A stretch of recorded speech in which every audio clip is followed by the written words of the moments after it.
Ways to avoid probate. Who here has a trust? And I do. Okay, good. So that's good, because then you're really going to get a good idea of why you should have one. Her background included prosecuting criminals as a deputy district attorney for the county of Fresno, defending Fortune 500 companies in civil litigation and protecting San Francisco clients in landlord and tenant disputes. She was born in Queens, New York, and has lived in the Bay Area for about 10 years, in San Mateo for 7 years, and she is married with a 6-year-old little boy. What is his name again? Kai. Kai.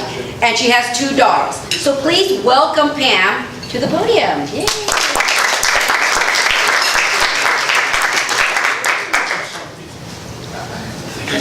Hi, good morning everyone. Thank you so much for having me here. I was going to start off by telling you a little bit about myself, but Gloria just did that, so I can bypass this. But yes, I've been practicing for over 15 years now as an attorney. I've been licensed in California, New York, and Massachusetts. Prior to my trust and estate practice, I was in litigation, so I do have a litigation background. However, I formed Trusted Law Corporation in 2015, and I've been a trust estate attorney for over 3 years, and I started doing that when my mom passed, and I had to go through her probate. And you know, as an attorney, it was a really overwhelming and confusing time for us, and it was my sister. And I thought it'd be great to help others in need. So we're based in San Mateo, and we pretty much serve the Bay Area. We do estate planning, trust administration, and probate. So today we're here to talk about basics of estate planning. So what is an estate? An estate is basically everything you own. So your real estate, your home, your cars, property, bank accounts, life insurance. And no matter how big or small your estate, there's one thing that we all have in common. You can't take it with you when you leave, when you die. So a lot of people, you want to protect it, and you want to control how your property is given away to those or organizations you most care about. And the only way to do that is to have a written plan. And of course, you want to pay the at least minimum taxes. So estate planning is basically that. They kind of establish how your personal assets should be handled in the event you become incapacitated or deceased, and how they should be distributed. However, a good estate plan also covers a whole variety of situations. For example, child guardianship and care plan in the case you have minors, or grandchildren, and you want to make sure you care for them. Power of attorney in case you become incapacitated. Who's going to handle your affairs? Who's going to take over your business? Tax minimization strategy. If you're over the exemption limit, how do you avoid taxes, or how do you minimize it so that you can put some away in an irrevocable trust and preserve more of that for your family? And as your financial and personal situation changes, you should review your trust every 5 years so you keep it up to date. And that's basically estate planning. And if you don't do estate planning, this is what California has in store for you. They have a plan for you. So basically, so if you die with children, I don't know if you can read that, so I'll just go through it really quick. If you die with children but no spouse, parents, or siblings, then your children inherit everything. If you have a spouse but no children, parents, or siblings, then your spouse inherits everything. If you have parents but no children, spouse, or siblings, your parents inherit everything. Siblings but no children, spouse, or parents, siblings inherit everything. A spouse and children. Now here's the interesting part. Your spouse will inherit all of your community property and half of your separate property, or a third of your separate property, and that's really depending whether it's a first or second marriage. And your children will inherit half or 2/3 of your separate property. If you have a spouse and parents, your spouse inherits all of your community property and half of your separate property. Your parents inherit half of your separate property. And a spouse and siblings with no parents, a spouse inherits all of your community property and half of your separate property, and your siblings inherit half of your separate property. So if you don't have any plans, that's basically the plan that California has laid out for you. And if you don't like those, then you should probably figure out a way to, you should set up a plan to distribute what you want to who you want. There are basically 3 ways to distribute your assets. When you die, these are the only three ways. The first one is the operation of law. And when you acquire certain rights automatically under the law. A will is a document that directs who will receive your property at death, but it only goes into effect when you die. In contrast, a living trust is a legal agreement between you and someone where you hold property for you for the benefit of another. And it takes effect as soon as you create it. So as soon as you sign it off, your living trust is live and it manages your property. Now, operation of law, the first level. These are all pay on death accounts. For example, life insurance. If you have a beneficiary, that's a contract by law. So you can bypass the probate process. So if you have a bank account, you put someone else on there, or you say, and if I die, this is to be paid to so-and-so. Life insurance, the same thing. IRS, 401ks, anything with a beneficiary designation. If there's a named beneficiary, that bypasses probate.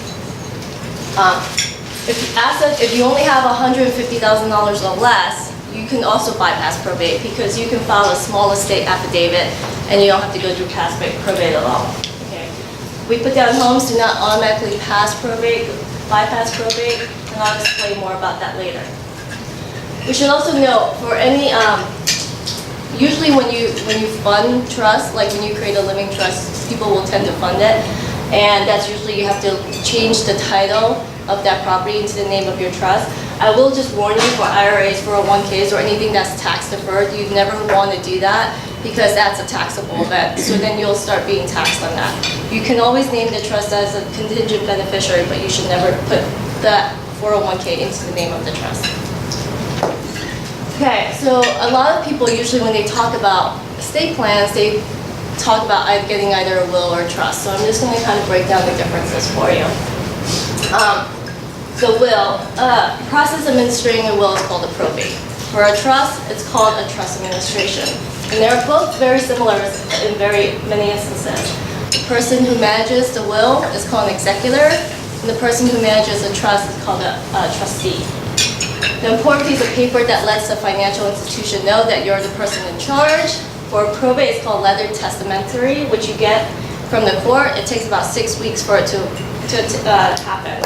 So if someone dies and you start probate, you have to submit an application to the court that they take about 6 weeks for them to get back, depending on the hearing date, and then before you can even start anything. So that estate is frozen for that time. For a trust, it's an important piece of paper that says that you kind of sign and get it notarized and says you notice of death of trustor and you're accepting the position as trustee.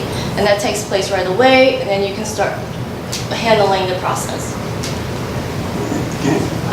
And then after that, well, regardless of whether you're an executor or a trustee, the duties are basically the same. You kind of gather the assets, you pay the debts, and then you distribute the remaining assets to the people according to the document.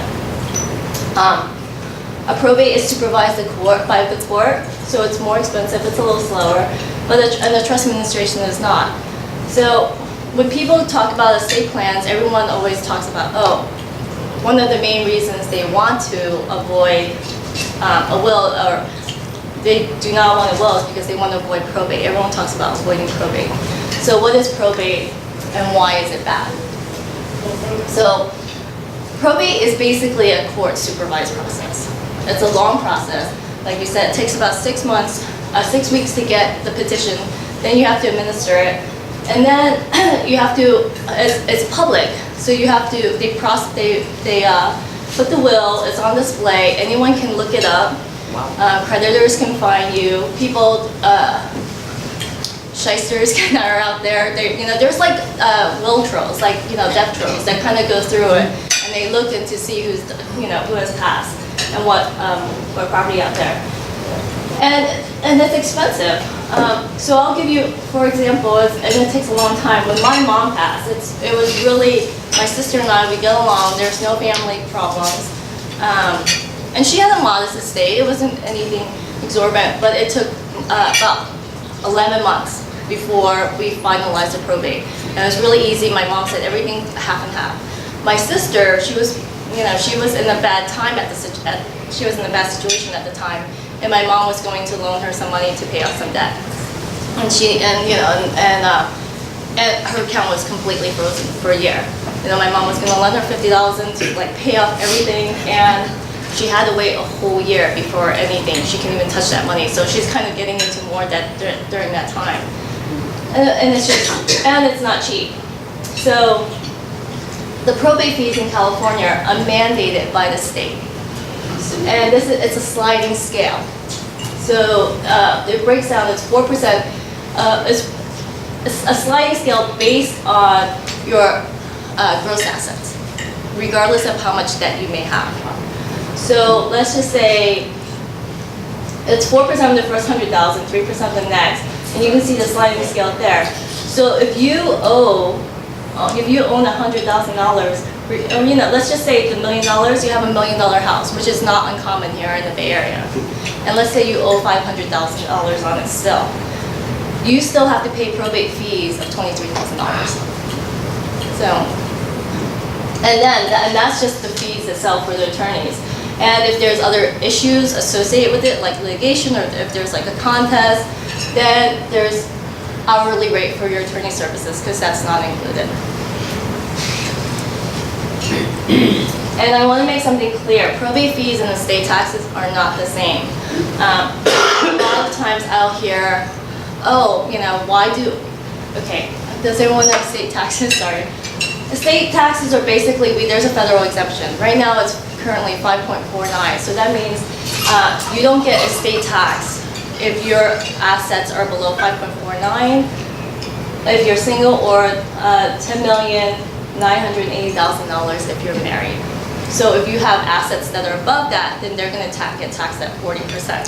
So that is something completely different. So if you do have over $11 million in assets and you don't put them into some tax saving plan, like an irrevocable trust or a Cubert or something, then you're paying 40% over anything that's over the exemption. A lot of people don't have that issue.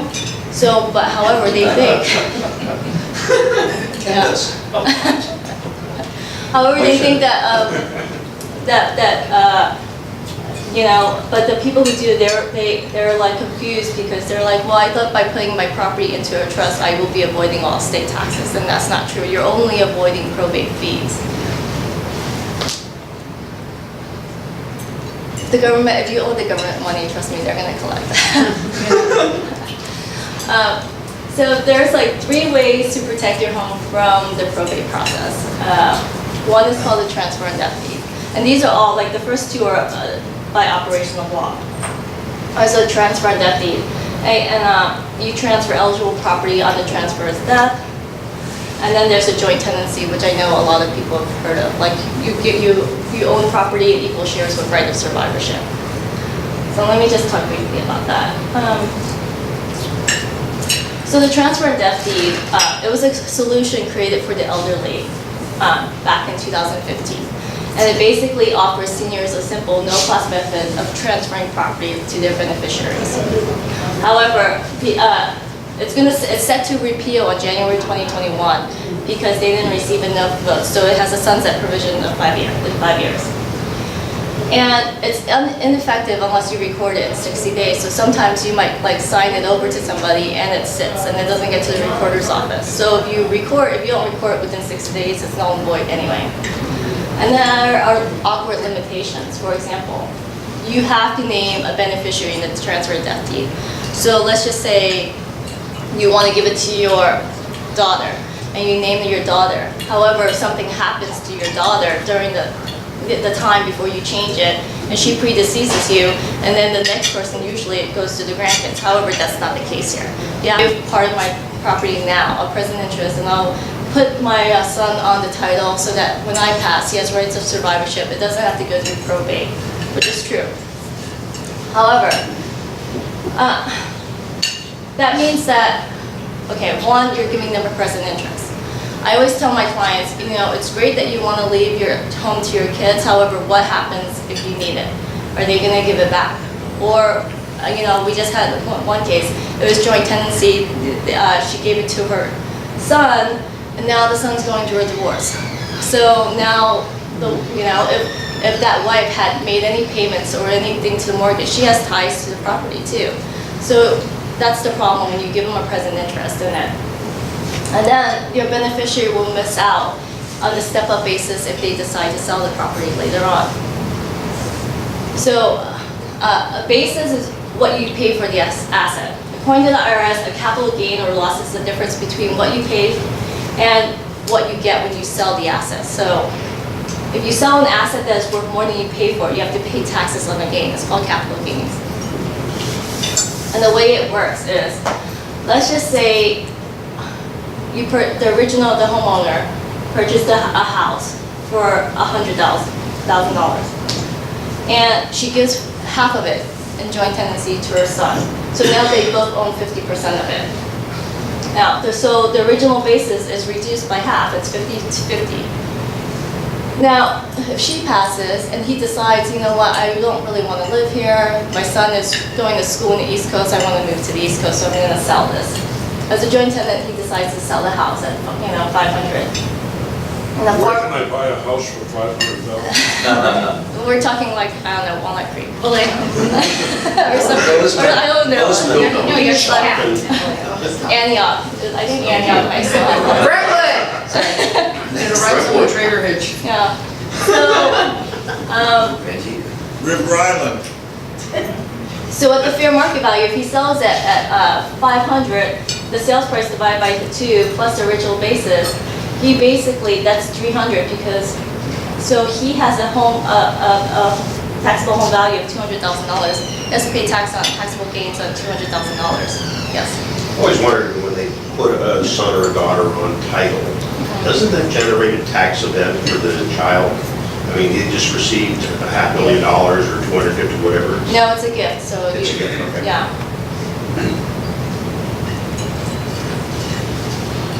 So usually, there are 3 main reasons why people get a living trust. One is to protect your money. And, you want to protect it for your kids. You put in spendthrift provisions in there so that a creditor can't attach it or your child can't give it away in anticipation. You protect them for divorces. You protect you and your loved ones.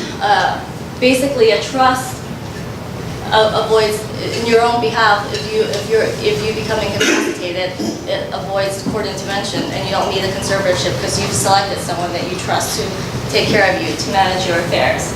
If you have younger kids, you have a guardian selected. You know exactly who's going to provide for them. You have guidelines to tell them exactly, how I want my kids raised, or this is what we value. There's a host of things that you can do to give instructions to the trustee to care for the people you like.